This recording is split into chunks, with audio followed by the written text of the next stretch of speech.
বছরের সম্পর্ক দলের সঙ্গে ছিন্ন করলেন। জানা যাচ্ছে বরানগরের বিধায়ক তাপস রায় শুধু ছিন্নই করলেন না সম্পর্ক, একেবারে বিধায়ক পদ থেকে ইস্তফা দিতেও 1 ঘন্টার মধ্যে, দল ছাড়ার ঘোষণার 1 ঘন্টার মধ্যে, মানে কোনোভাবেই একটা দিনও সময় নিলেন না অ্যাসেম্বলি বিধানসভায় পৌঁছে যেতে। অধ্যক্ষ বিমান বন্দ্যোপাধ্যায়ের কাছে তিনি পদত্যাগপত্র জমা দিতে পৌঁছে গিয়েছেন। দল ছাড়বেন এমন গুঞ্জন দীর্ঘদিন ধরে চলছিল, তবে আজ সকাল থেকেই সেই সম্ভাবনা উজ্জ্বল হয়ে যায় এবং 11টা থেকেই কার্যত তাতে শিলমোহর পড়তে শুরু করে। অবশেষে সাংবাদিক সম্মেলন করে জানিয়ে দিলেন বরানগরের বিধায়ক তাপস রায় দীর্ঘদিন ধরে দলে তিনি গুরুত্ব হারিয়েছেন। আমাদের সঙ্গে রয়েছে বিজেপি কাউন্সিলর, বিজেপি নেতা সজল ঘোষ। সজলদা, স্বাগত আর প্লাস নিউজে। তাপস রায়ও দল ছাড়লেন, তাপস রায় কি এবার বিজেপিতে? দেখুন, ব্যাপারটা যে প্রথমত উনি দল ছাড়লেন সেটা নিয়ে বলি, কোন ভদ্রলোক বা ভদ্রলোকের সন্তান দুটোই তার পক্ষে তৃণমূলটা করা সম্ভব। তাপস রায় আমার প্রতিবেশী লোক, তো স্বাভাবিকভাবে আমি জানি, আর যাই হোক তাপস রায় চোর নয়। তারপরে মন্দেশখালী দেখার পর বাড়িতে গিয়ে যাদের বাড়িতে বউ মেয়ে আছে তাদের কাছে মুখ দেখানোটাও কঠিন, তাই তিনি দল ছেড়েছেন। এবার পরবর্তী প্রশ্ন হচ্ছে, তিনি যদি রাজনীতিতে থাকেন, রাজনীতি যদি করেন, তাহলে তার কাছে বিজেপি ছাড়া কোনো অপশন নেই। কারণ তাপস রায় আর যাই হোক সিপিএম তো করতে পারবে না, আর শূন্যর সঙ্গে শূন্য যোগ হলে সেটা শূন্যই হয়। সেখানে গিয়ে বা উনি কি করবেন? শূন্যর সঙ্গে শূন্য যোগ হয়েছে, বোঝা গেছে আপনি কংগ্রেসের কথা বলছেন। সজলদা, সেখানেও কোনো লাভ নেই। হ্যাঁ সজলদা, সুদীপ বন্দ্যোপাধ্যায়ের সঙ্গে টানা পড়েন। বহরমপুরে রাজনীতি করতে চান তাহলে উনি গিয়ে কংগ্রেস করবেন, যদি মালদায় গিয়ে থাকেন আম খাবেন আর রাজনীতি করবেন তাহলে কংগ্রেস করবেন, আর যদি এই কলকাতা শহরে থেকে রাজনীতি করেন তাহলে কংগ্রেস করেন। একদম। সজলদা, আপনি দীর্ঘদিনের উত্তর কলকাতার বাসিন্দা, সেখানকার কাউন্সিলর, সেখানকারই বিজেপি নেতা, তাহলে সজলদা কি মনে হয় আপনার? আপনি তো রাজনীতির অন্দরের সব খবর জানেন, সুদীপ বন্দ্যোপাধ্যায়ের সঙ্গে টানা পড়ে নেই কি এই শেষ পরিণতি হলো তাপস রায়ের? না, শুধু সুদীপ বন্দ্যোপাধ্যায়ের সঙ্গে টানা পড়েনটা তো অবশ্যই কিছু না কিছু তো একটা অনুঘটকের কাজ করে, কিন্তু অনুঘটক তো সবসময় বিস্ফোরক নয়, একটা ফ্ল্যাশ। অনুঘটক হচ্ছে একটা সার্কেল, কিন্তু আপনি ভাবুন যে আপনার ভেতরে বারুদটা তো জমা হতে হবে, সে বারুদটা তো দীর্ঘদিনের। তাপস রায় যে কথাটা বলেছে যে পার্টি আজকে শেষ দিনে মরণকালে যে হরির নাম দেখাচ্ছে সেটা আগে দেখালে হতো। আচ্ছা, 2 হচ্ছে সত্যি একটা তাপস রায়ের মতন লোকের বাড়িতে ইডি রেড হলো, শাহজাহানের নাম বিধানসভায় বলছে, তাপস রায়ের নাম বলছে না, খুব তো হবেই একটা রাজনৈতিক কর্মী। তারপর এলি তেলি গঙ্গু তেলি গঙ্গারামেদের সব মন্ত্রী করে দিয়েছে একটা লোক, তার যদি লোভ নাও তাকে অসম্মান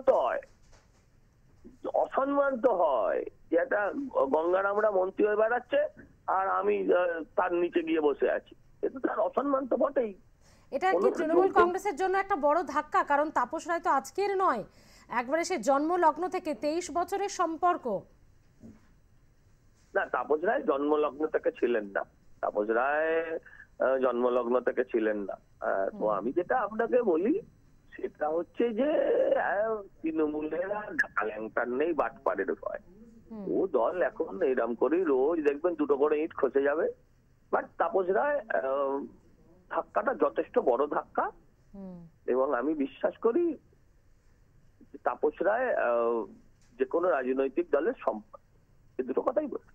বেশ, ধন্যবাদ সজলদা কথা বলার জন্য। বিজেপিতে যাবেন কিনা সময়ের অপেক্ষা, সে বিষয়ে এখনো খোলসা করে হয়তো তিনি যতক্ষণ না বলছেন পার্টি বলতে পারে না, বললেন সজল ঘোষ। তবে সব মিলিয়ে তৃণমূল কংগ্রেসের ক্ষেত্রে এটি বড় ধাক্কা নয়। জয়প্রকাশ মজুমদার একটু আগে ছিলেন আমাদের সঙ্গে ফোনে, তিনি বলছিলেন বটে, তবে উত্তর কলকাতায় এক সময়ের দাপুটে নেতা এবং বরানগরের বিধায়ক এবং দীর্ঘ 23 বছর প্রায় জন্মলগ্ন থেকেই যা তৃণমূলের সঙ্গে থাকা, সেই মানুষটি সরে যাওয়া এবং সময়টা বুঝতে হবে, যেখানে 2024-এর ইলেকশন, লোকসভা ইলেকশন একেবারে দোরগোড়ায়, হয়তো 2-1 দিনের মধ্যেই তার দিনক্ষণও ঘোষণা হয়ে যাবে। সেখানে দল তো দলের রণকৌশল স্ট্র্যাটেজি ঠিক করবে, সেখানে ভোটের প্রচার করবে নাকি অন্দরের এই পরিস্থিতি সামাল দেবে। কংগ্রেস মুখপাত্র সৌম্য আইচ রায় ছিলেন আমাদের সঙ্গে রয়েছেন। সৌম্যদা, সব মিলিয়ে তাপস রায়ের এই ধরনের সিদ্ধান্ত কি মনে হয় দীর্ঘদিনের আক্ষেপ, দীর্ঘদিনের একটা ক্ষোভ পুঞ্জীভূত হয়েই কি ইলেকশনের আগে আগে এই সিদ্ধান্ত? Natural justice. 98 সালে কংগ্রেস দলের সাথে কার্যত বেইমানি করে দল ভেঙে নিজের দল তৈরি করেছে। আপনি কি ভেবেছিলেন আপনার দলটা সংরক্ষিত থাকবে? আপনার দলটা ওইভাবে ভাঙবে দিদি ভাই? ভারতবর্ষে এই নিদর্শন সারা পৃথিবী জুড়ে আছে যে কারোর ঘর ভেঙে অন্যের ঘর তোলে, সেই ঘর ঠিক থাকে না। আজকে আপনার দলের শাহজাহানরা গুরুত্ব পায়, ভদ্রলোকেদের স্থান নেই। তারা আস্তে আস্তে ডিসোসিয়েট করছে, নিজেদের অপমানিত বোধ করছেন। তাপসদাকে যতটুকু চিনি আমি, তিনি নিজেকে অপমানিত বোধ করেছেন, তাই নিজেকে ডিসোসিয়েট করেছেন, তাই সরে গেছেন। কে চায় চোরের বদনাম নিতে? ধন্যবাদ সৌম্যদা কথা বলার জন্য। কংগ্রেস মুখপাত্র সৌম্য আইচ রায় ছিলেন আমাদের সঙ্গে। সব মিলিয়ে কিন্তু ইতিমধ্যেই বারবার প্রত্যেক রাজনৈতিক ব্যক্তিত্বের মুখে একই কথা, দীর্ঘদিনের দলের সঙ্গে যে দূরত্ব আমরা দেখেছি। উত্তর কলকাতায় প্রথমে জেলা সভাপতির পদ তার থাকলো না, মন্ত্রিত্ব তার থাকলো না, এবং দলের ধীরে ধীরে বিভিন্ন কর্মসূচিতে তার কোথাও কোনো নাম নেই। মুখ্যমন্ত্রীর পাশে তার কোনো রকম ভাবে আমরা তাকে আমরা দেখিনি, বিভিন্ন জনসভা থেকে বিভিন্ন কর্মসূচি থেকে শুরু করে সব জায়গায় এই দূরত্বগুলো দীর্ঘদিন ধরে বোঝা যাচ্ছিল।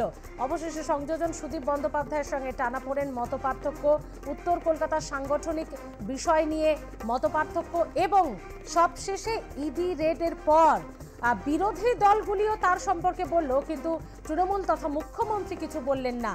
এই আক্ষেপ তার বহু বহু ক্ষত তৈরি করেছে, বহু গভীর ক্ষত তার মনে। সেই ক্ষত নিয়ে তিনি দল ছাড়লেন এবং কোনো রাগঢাক করেননি। আজ প্রেস কনফারেন্সে বসে সেই সমস্ত আক্ষেপের কথাও তুলে ধরেছেন।